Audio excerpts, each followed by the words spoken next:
اچانک ایک گھاٹی میں نظر آئے 6 افراد. ہمیں تو چاہیے کہ ان کی آنکھوں میں آنکھیں ڈال کر کہیں کہ ہم ہیں فنڈامنٹلسٹ. فنڈامنٹلسٹ کا ہمارے لوگ نہیں سمجھتے کہ ان کا کتنا سٹل انداز ہوتا ہے. یہ گڑ کھلا کے مارنے والے لوگ ہیں. جو گڑ کھا کے مر سکتا ہو اس کو زہر دینے کی ضرورت. اس پر آگ لگ گئی مکے میں. جو وہ ہاکس تھے اب ان کو گویا کہ سہارا مل گیا کہ محمد کی اتنی ہمت, اتنی جرأت صلی اللہ علیہ وسلم, اب وہ ہمارے گھر میں آ کے ہم پر چھاپا مار رہے ہیں. یہ مولانا مناظر حسن گیلانی کا میں حوالہ دے دوں آپ کو. ان کی ایک بڑی چھوٹی سی کتاب ہے النبی الخاتم, لیکن سیرت کی بڑی بڑی جو کتابیں ہیں ضخیم ان پر بھاری ہیں. ایسے علمی نکات اس میں ہیں جو آپ کو شاید بڑی بڑی کتابوں میں نہیں ملیں گے. انہوں نے یہ نکتہ بیان کیا ہے کہ یوم طائف جو ہے یہ ٹرننگ پوائنٹ ہے حضور کی حیات طیبہ میں. اب تک گویا کہ اللہ نے حضور کو دشمنوں کے حوالے کر رکھا تھا کہ جیسے چاہو ٹھوک بجا کر دیکھ لو, ان کے صبر کا امتحان لے لو, ان کے صبر و ثبات اور استقلال. ظاہر بات ہے اگر یہ امتحان نہ ہوتے تو کیسے پتا چلتا کہ محمد میں کتنی استقامت ہے, کتنا صبر ہے, کتنا استقلال ہے. وہ تو جب ہر طریقے سے انہوں نے ٹھوک بجا کر دیکھ لیا تو معلوم ہوا نا. تو لیکن طائف کے دن میں جو آخری کلائمیکس آ گیا ہے اور اس کے بعد حضور کی زبان پر بھی وہ فریاد آ گئی ہے, وہ ٹرننگ پوائنٹ ہے. اس کے بعد سے حضور کو پروٹیکشن حاصل ہوئی اللہ کی طرف سے خصوصی. اسی پروٹیکشن کا ایک منظر سامنے آئے گا کہ آپ ہجرت کے لیے نکلے ہیں اور حالانکہ گھیراؤ کیا ہوا تھا لیکن کوئی دیکھ بھی نہیں سکا, آپ نکل گئے. یہ وہ اللہ تعالیٰ کی خصوصی پروٹیکشن ہے. غار ثور میں ہے تو ڈھونڈنے والے ہیں اس کے منہ تک دہانے پر پہنچ گئے ہیں. ذرا سا بھی اگر کوئی جھانک کے بھی دیکھ لیتا تو حضرت ابوبکر اندر سے کہہ رہے ہیں حضور سے کہ حضور اگر کسی نے ذرا سا اپنے قدموں کی طرف بھی دیکھ لیا تو ہم پکڑے جائیں گے. اور حضور فرما رہے لا تحزن ان اللہ معنا, گھبراؤ نہیں, اللہ ہمارے ساتھ ہے. اور اللہ تعالیٰ نے ایسے معجزے سے نجات دی ہے اس وقت کہ وہ ایک کبوتری نے آ کے وہاں انڈے دے دیے ہیں اور ایک مکڑی نے جالا تن دیا ہے. تو ابو جہل نے کہا جبکہ کھوجی جو لے کر آ گیا تھا وہاں تک, اور ان کا پاگل ہوا یہ دیکھو یہاں پر جالا لگا ہوا ہے مکڑی کا اور انڈے دیے ہوئے کبوتری نے, یہاں سے کوئی انسان گزر سکتا ہے؟ زیادہ وہیں سے واپس ہو گئے. بہرحال یہ مناظر حسن گیلانی رحمۃ اللہ علیہ کا یہ نکتہ ہے کہ ٹرننگ پوائنٹ ہے حضور کی ذاتی طور پر حضور کی زندگی میں یوم طائف. اس کے بعد سے آپ کو پروٹیکشن حاصل ہوئی اور اسی کا ایک منظر یہ ہے. یہ بھی اب دیکھیے حکمت خداوندی, اس میں ہمارے لیے بڑے سبق ہے. جیسا کہ میں نے کہا تھا ہم ذرا چند سال کام کر لیں نتیجہ نہ نکلے تو ہمتیں جواب دے جاتی ہیں. اسی طریقے سے ہمارے حوصلے پست ہو جاتے ہیں اور ہمیں یہ خیال نہیں رہتا کہ اللہ کی طرف سے مدد کیسے آ سکتی ہے. یہ بات بڑی غور طلب ہے. طائف حضور خود چل کر گئے ہیں اور وہاں سے ناکام اور مایوس لوٹنا پڑا, اور جہاں اللہ کی مشیت تھی وہاں سے لوگ چل کر آ گئے ایمان لانے کے لیے. چنانچہ یہی 10ویں سال کا جب حج کا موسم آیا ہے تو حضور صلی اللہ علیہ وسلم دوران حج جو ہے تبلیغ فرمایا کرتے تھے. اچانک ایک گھاٹی میں نظر آئے 6 افراد. یہ تھے مدینے کے لوگ, ٹھہرے ہوئے تھے. اب وہ گھاٹی ختم ہو گئی ہے, مینا کو چوڑا کیا ہے تو وہ اسی میں آ گئی ہے عقبہ. البتہ ایک مسجد سی بنی ہوئی ہے ترکوں کے زمانے کی, وہاں پر اس جگہ پر یہ ملاقات ہوئی تھی. اسی جگہ اگلے سال پھر ملاقات ہوئی, اسی جگہ اگلے سال پھر ملاقات ہوئی. یہ 3 موسم حج میں حضور صلی اللہ علیہ وسلم کے ساتھ مدینے والوں کی ملاقاتیں ہوئی. پہلی ملاقات جو یہ سن 10 میں, اس میں حضور نے پوچھا کون لوگ ہیں, انہوں نے بتایا. حضور نے پھر اپنی دعوت پیش کی, میں اللہ کا نبی ہوں, رسول ہوں, اور تم اگر مجھ پر ایمان لاؤ تو فلاح پاؤ گے. انہوں نے کنکھیوں سے ایک دوسرے کو دیکھا, اس لیے کہ مدینے میں یہودی موجود تھے اور یہودی یہ کہا کرتے تھے کہ نبی آخری الزماں کا ظہور بہت قریب ہے. جب ان کی لڑائیاں ہوتی تھی اوس اور خزرج ایک طرف, یہودی دوسری طرف, اور یہودی جب مار کھاتے تھے تو کہتے تھے کہ دیکھو ابھی تو تم ہمیں دبا لیتے ہو لیکن آخری نبی کا ظہور جو ہے قریب ہے, جب ہم ان کے ساتھ ہو کر جنگ کریں گے تو تم ہم پر فتح حاصل نہیں کر سکو گے. گویا کہ یہودیوں کے ذریعے سے اوس اور خزرج کے لوگوں تک یہ علم پہنچا ہوا تھا کہ کسی نبی کا ظہور ہونے والا ہے. لہذا انہوں نے کنکھیوں سے ایک دوسرے کو دیکھا اور آپس میں یہ کہا کہ بھائی جلدی کرو, تم ایمان لے آؤ, ایسا نہ ہو کہ یہودی پہلے ایمان لے آئے. وہ 6 افراد ایمان لے آئے. یہ دیکھیے کہ جن کے ذریعے سے علم پہنچا انہیں ہدایت نصیب ہو گئی, اور وہ بدبخت یہودی جو ہے وہ اپنے تمام تر علم کے باوجود وہ محروم رہے. حالانکہ قرآن کہتا ہے کہ یعرفونہ کما یعرفون ابناہم, ایسے پہچانتے ہیں محمد کو جیسے اپنے بیٹوں کو پہچانتے ہیں, لیکن تکبر اور حسد اور ضد اور عناد اس کی وجہ سے ایمان نہیں لائے. یہ 6 افراد ایمان لائے چلے گئے. اگلے سال 12 آئے, 6 یہی بلکہ 5 ایک نہیں آ سکے تھے, 7 اور پھر پہلی بیعت لی حضور نے ان سے. یہ بیعت عقبہ اولیٰ کہلاتی ہے. یہ تقریباً وہی الفاظ تھے جو قرآن مجید میں عورتوں کی بیعت کے لیے آئے ہیں سورہ ممتحنہ میں. ہم شرک نہیں کریں گے, چوری نہیں کریں گے, زنا نہیں کریں گے, تہمتیں نہیں لگائیں گے, اور جو بھی آپ خیر کا حکم دیں گے ہم ضرور اس کو مانیں گے, اس سے آگے نہیں.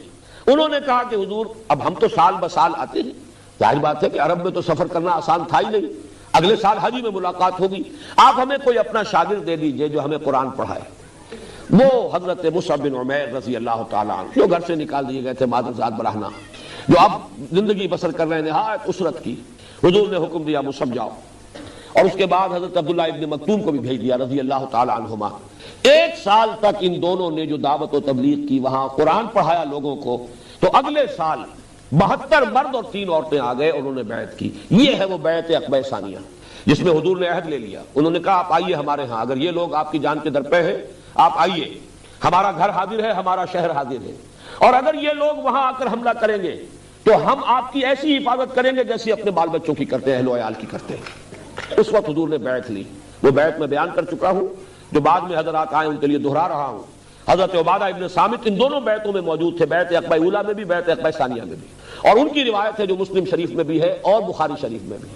بایعنا رسول اللہ صلی اللہ علیہ وسلم، ہم نے بیعت کی تھی اللہ کے رسول سے صلی اللہ علیہ وسلم، علی السمع والطاعۃ، آپ کا ہر حکم سنیں گے اور اطاعت کریں گے، فی العسر والیسر، چاہے آسانی ہو چاہے تنگی ہو اور مشکل ہو، فی المنشط والمکرہ، چاہے ہماری طبیعتوں میں انشراح ہو، آمادگی ہو، خواہ ہمیں اپنی طبیعتوں پر جبر کرنا پڑے، وعلی عشرۃ علینا، اور چاہے آپ دوسروں کو ہم پر ترجیح دے دیں، وعلی لا ننازل امرہ لہ، اور جنہیں آپ ہمارے امیر بنا دیں گے ہم ان سے بھی جھگڑیں گے نہیں، وعلی نقول بالحق اینما کنا لا نخاف فی اللہ لومۃ لائم، اور جو بھی حق بات ہوگی ہمارے نزدیک کہیں گے ضرور، مشورہ ضرور دیں گے، اور کسی کے بھی ملامت کرنے والے کی ملامت کی خوف سے زبان بند نہیں کریں گے۔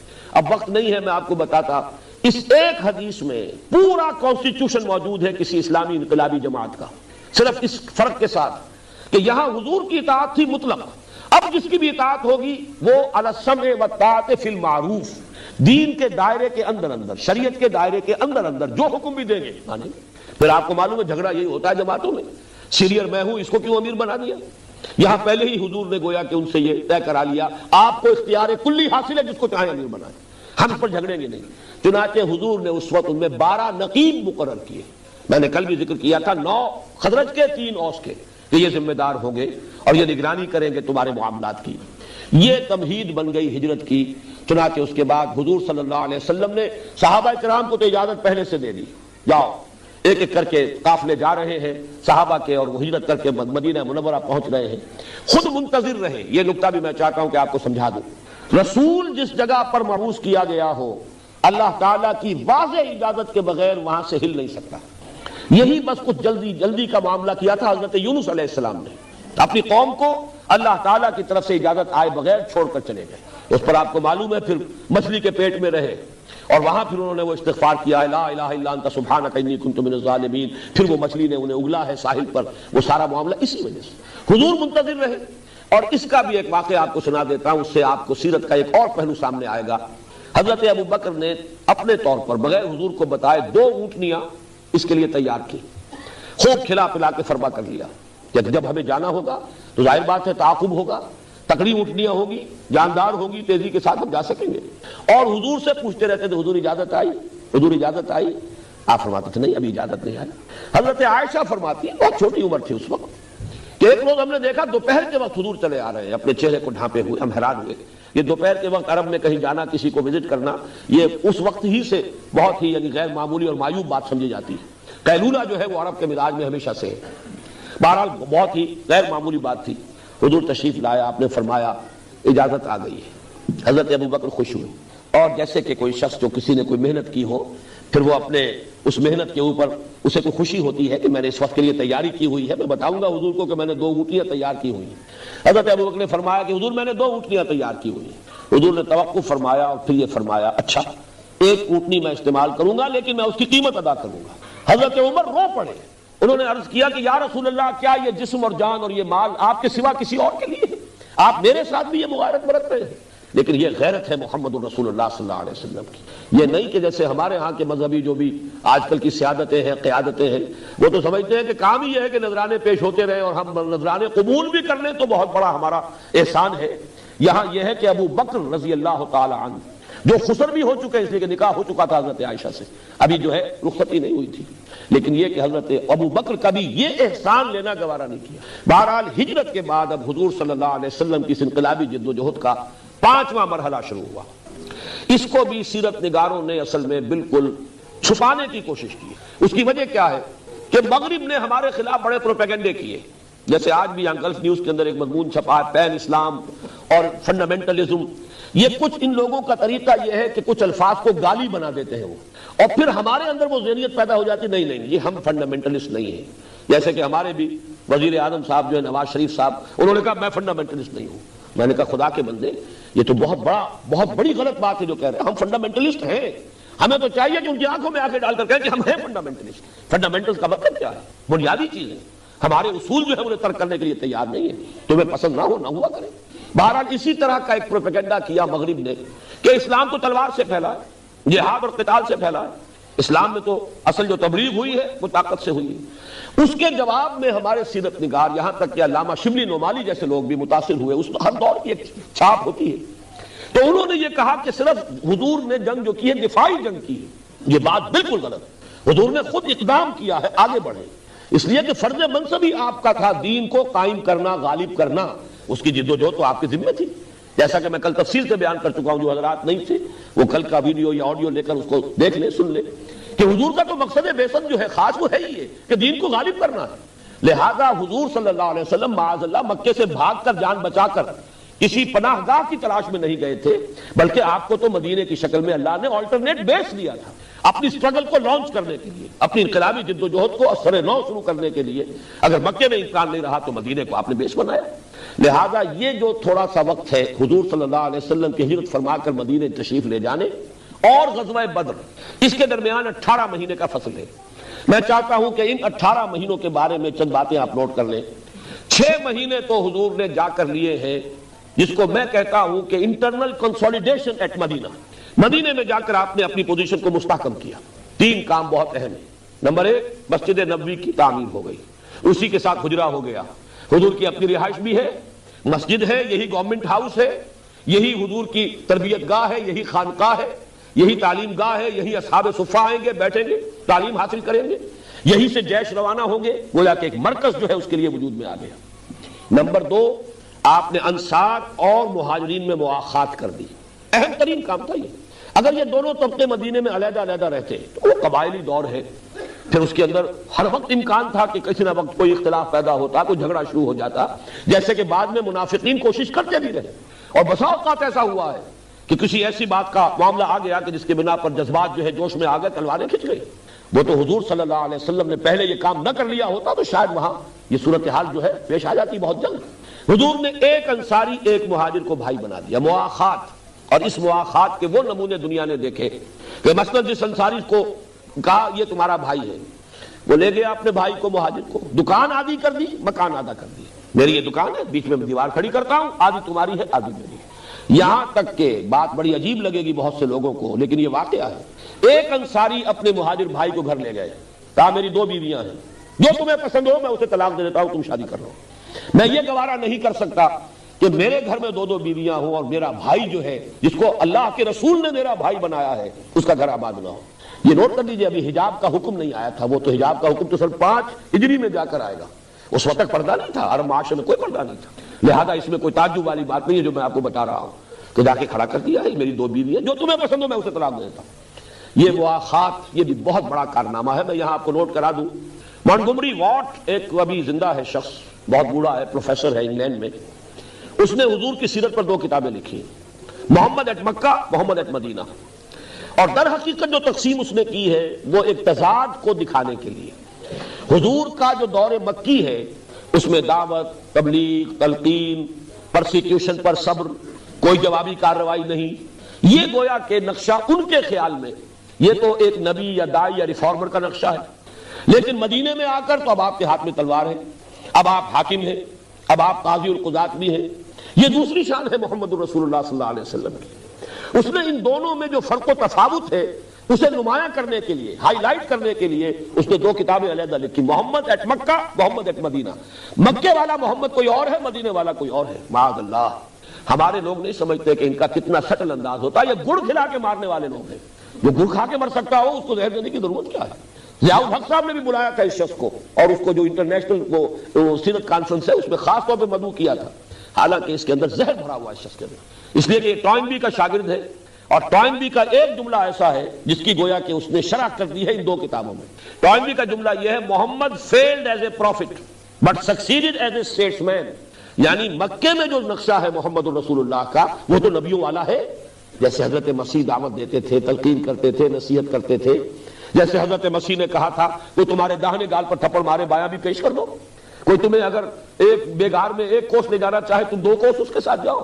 کوئی تم پر نالش کر کے تمہاری قبا لینا چاہے تم کرتا بھی اتار کے دے دو. یہ جو نقشہ ہے حضور کا بھی نظر آ رہا ہے. حضور نے بھی فرمایا مکے میں چاہے تمہارے ٹکڑے اڑا دیے جائے تم ہاتھ نہیں اٹھاؤ گے، کوئی جوابی کارروائی نہیں ہوگی. لیکن وہ کہتا ہے محمد failed as a prophet. معاذ اللہ ثم معاذ اللہ، نقل کفر نہ باشد، but succeeded as a statesman. اب مدینے میں آ کر تو محمد ایک اسٹیٹس مین ہے، بہت بڑے سیاستدان، بہت بڑے دور اندیش انسان، معاملہ فہم انسان. ان کی سیاست کا شاہکار ہے جو قدم قدم پر سامنے آ رہا ہے. چنانچہ منٹگومری واٹ نے بھی انگریزی زبان کا کوئی لفظ نہیں چھوڑا ہے تعریفی جو حضور کے لیے استعمال نہ کر دیا ہو. لیکن اس اعتبار سے یہ سیاستدان کی حیثیت سے، مدبر کی حیثیت سے، ڈپلومیٹ کی حیثیت سے یہ ہے در حقیقت اصل عظمت محمد کی صلی اللہ علیہ وسلم ان کے نزدیک. لیکن میں چاہتا ہوں کہ اس کنٹراسٹ کو آپ بھی نوٹ کریں، اس لیے کہ انقلابی عمل میں یہ لازمی ہے. حضرت مسیح علیہ السلام پر بھی اگر اگلا مرحلہ آتا تو وہ بھی وہی مرحلہ ہوتا جو حضور کی زندگی میں آیا ہے. وہ تو یہ کہ پہلے ہی آپ کو اٹھا لیا گیا. حضرت موسیٰ علیہ السلام کی زندگی میں مرحلہ آ گیا تھا، قوم نے صاف جواب دے دیا فَذْهَبْ أَنْتَ وَرَبُّكَ فَقَاتِلَا إِنَّا هَاهُنَا قَاعِدُونَ، جاؤ تم اور تمہارا رب جنگ کرو، ہم تو یہی بیٹھے. تو در حقیقت تو پروسیس ایک ہی ہے تمام رسولوں کا، لیکن کہیں پر وہ اگلے مرحلے تک پہنچا ہے، کہیں پہلے میں ختم ہو گیا، کہیں دوسرے میں ختم ہو گیا. سارے مراحل مکمل ہوئے صرف محمد الرسول اللہ صلی اللہ علیہ وسلم کی حیات طیبہ میں. بہرحال میں نے عرض کیا تھا 6 مہینے میں جو کام کیے، نمبر 1 کنسٹرکشن مسجد نبوی کی، نمبر 2 مواخات انصار اور مہاجرین، نمبر 3 اس پر تو واقعہ یہ ہے کہ جتنی بھی تعریف ممکن ہو سکتی ہے سب نے کی ہے. اتنی دور اندیشی، جاتے ہی یہود کو ایک معاہدے میں جکڑ لیا، میثاق مدینہ، کہ مدینے کا ڈیفنس ہوگا جوائنٹ، اگر مدینے پر حملہ ہوا ہم دونوں مل کر دفاع کریں. اس معاہدے میں ایسے جکڑے گئے یہود کہ بعد میں پچھتاتے رہے، لیکن معاہدہ کر چکے تھے، سازشیں کرتے تھے اندر ہی اندر، برملا کھل کر کبھی بھی قریش کا ساتھ نہیں دے سکے. ایک تو اس وجہ سے بھی کہ بزدل تھے، اور ایک اس وجہ سے بھی کہ معاہدے کے اندر بندھے ہوئے تھے. اور یہ بھی حضور کے تدبر کا بہت بڑا شاہکار ہے میثاق مدینہ کہ آپ نے جا کر ان کو معاہدوں میں جکڑ لیا. 6 مہینے میں یوں سمجھیے 3 کام. اس کے بعد آپ نے دستے بھیجنے شروع کر دیے، چھاپا مار دستے. 8 مہمیں ہیں غزوہ بدر سے قبل. اس پورے عرصے میں مکے کی طرف سے کوئی کارروائی نہیں ہوئی. یہ اللہ کا شکر ہے، وہ کتابیں کچھ چھپ گئی ہیں. چنانچہ الرحیق المختوم کے نام سے سیرت کی ایک کتاب حال ہی میں ایک ہندی عالم ہے ہندوستان کے، انہوں نے لکھی تھی عربی زبان میں، جس پر کہ انہیں فیصل ایوارڈ ملا ہے. اردو میں بھی اس کا ترجمہ لاہور سے چھپ گیا ہے. اس میں یہ سیرت کے یہ واقعات بھی جو کچھ ایک خاص دور میں جب کتابیں لکھی گئی تو ان کو چھپا لیا گیا کہ اس سے تو ثابت ہوتا ہے کہ اقدام حضور نے کیا، جبکہ ہم یہ بتانا چاہتے ہیں کہ نہیں، حضور نے تو صرف ڈیفنس میں جنگ کی ہے. تو واقعہ یہ کہ حقیقت یہ کہ اقدام حضور نے کیا. مکے والوں کے بارے میں یہ بات جان لیں، آج کل کی 2 اصطلاح کے حوالے سے، ڈوز اینڈ ہاکس. مکے میں ہاکس بھی تھے اور ڈوز بھی تھے، یعنی کچھ شریف النفس لوگ تھے جو لڑائی بھڑائی کو پسند نہیں کرتے تھے. عتبہ ابن ربیعہ انہی میں تھا، حکیم ابن حزام جو بعد میں ایمان لے آئے رضی اللہ تعالیٰ ان میں سے تھے. لیکن ہاکس میں سے ابو جہل، عقبہ ابن ابی معیط، یہ مختلف لوگ تھے.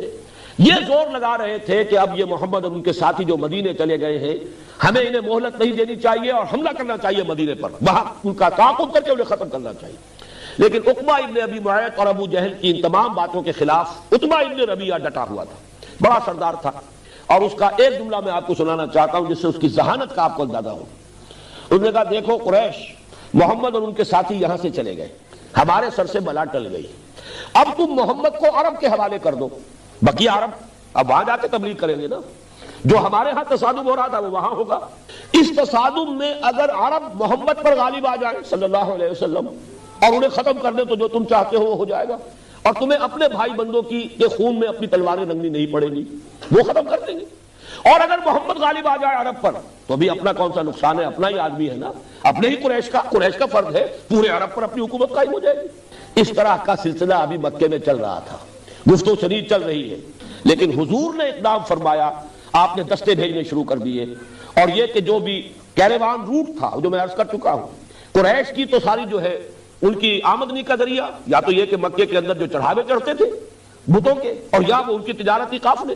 حضور نے 7 مہمیں جو ہے یہ جو بحر احمر کے ساتھ ساتھ جو تجارتی راستہ جاتا تھا اس پر بھیجی، اور گویا کہ اپنی پریزنس ثابت کر دی کہ اب تمہاری لائف لائن جو ہے وہ ہمارے قبضے میں ہے. اور ایک قافلہ جو جا رہا تھا ابو سفیان کی سرکردگی میں، بہت بڑا قافلہ، حضور نے اس کا راستہ روکنے کی، انٹرسپٹ کرنے کی کوشش کی ہے، لیکن یہ کہ وہ 4 دن پہلے وہاں سے نکل گئے تھے، بچ کر نکل گیا قافلہ۔ پھر سب سے بڑی بات یہ ہے کہ حضور نے ایک مہم بھیجی، 7 مہمیں تو وہ تھی جن میں سے 3 سرایا ہے اور 4 میں حضور بھی خود بھی ساتھ گئے، اور یہ سب غزوہ بدر سے پہلے ہو رہا ہے۔ ایک مہم آپ نے بھیجی حضرت عبداللہ ابن جحش رضی اللہ تعالیٰ عنہ کی سرکردگی میں، اس کا واقعہ جو ہے خاص طور پر سن لیجئے۔ اتنی سیکریسی رکھی حضور نے کہ حضرت عبداللہ ابن جحش کو بھی یہ نہیں بتایا کہ کہاں جانا ہے اور کیا کام تمہیں کرنا ہے۔ ایک تحریر مہر بند ان کے حوالے کی گئی، مکے کی طرف جاؤ، جب 2 دن کی مسافت پر پہنچ جاؤ مدینے سے تب یہ کھولنا خط، اور جو اس میں لکھا ہے اس پر عمل کرنا۔ ان کے ساتھ 8 اور تھے صحابی، یہ چھوٹا سا دستہ۔ 2 جب دن کی مسافت پر پہنچ گئے تو جا کے خط کھولا، اس میں لکھا تھا واقعہ نخلہ، نخلہ میں جاؤ، وادی نخلہ میں مقیم ہو جاؤ اور قریش کی نقل و حرکت کی ہمیں خبر دو۔ یہ نخلہ ہے مکے اور طائف کے درمیان۔ اب ذرا یہ تصور رکھیے، مدینہ شمال میں، مکہ اس سے بہت جنوب میں، پھر اس کے بعد طائف جو ہے وہ جنوب مشرق میں مزید۔ یہ راستہ تھا ان قافلوں کا جو یمن کی طرف جاتے تھے، جو شام کی طرف قافلے جاتے تھے وہ بحر احمر کے ساتھ ساتھ جاتے تھے۔ اس پر تو آپ نے 7 مہمیں بھیجی، اور وہاں بھی یہ عبداللہ ابن جحش کی سرکردگی میں ایک مہم بھیج دی۔ جب انہوں نے پڑھا تو ایک دفعہ تو چکر آ گیا، یوں سمجھیے 300 میل سے زائد کا فاصلہ یہ طے کرنا ہے، پھر یہ کہ اتنی دور جہاں مدد کوئی نہیں آ سکتی، پھر یہ کہ مکہ قریب طائف قریب، گویا کہ شیر کے جبڑوں کے درمیان جانا ہے۔ تو حضرت عبداللہ ابن جحش نے فرمایا اپنے ساتھیوں سے کہ بھائی میں تو اب جو کچھ حضور نے لکھا ہے میں نے تو کرنا ہے، آپ لوگ سوچ لیں، یہ بہت خطرے والا معاملہ ہے، اگر ساتھ چلنا چاہتے ہیں چلے، نہیں چلنا چاہتے میں آزاد کرتا ہوں۔